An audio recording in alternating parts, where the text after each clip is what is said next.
Уявіце сабе, што рыхтуюцца наглуха перакрыць расійска-беларускую мяжу. Навошта гэта робяць? А ў Расіі рыхтуецца мабілізацыя. Гэта ўжо не сакрэт. Пытанне калі? Да выбараў Дзярждуму 18 верасня ці пасля, але аб'явяць мабілізацыю.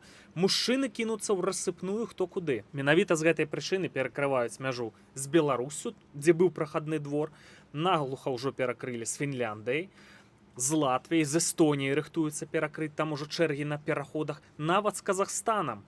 Пад выглядам, каб бензін не вывозілі з Казахстана. З Грузіяй тое ж самае. Караці, все межы, каб пакаваць расіян пад гэту масавую мабілізацыю.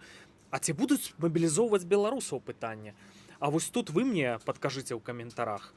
Уздоўж мяжы Беларусі і Украіны, уздоўж мяжы Беларусі з Латвіяй і Літвой, ці разгортваюць там загадзя мабільныя шпіталі?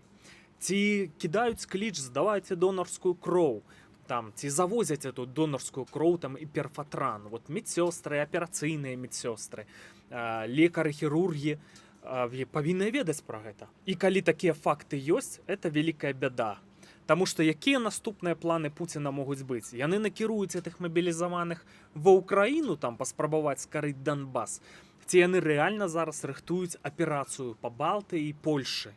Як папярэджвае, дарэчы, амерыканская выведка. Дык вось, калі адбудзецца гэтая аперацыя мілітарная, у спадзеве разваліць блок НАТО, прымусіць краіны НАТО ў Еўропе не забяспечваць Украіну і потым Украіну даціснуць.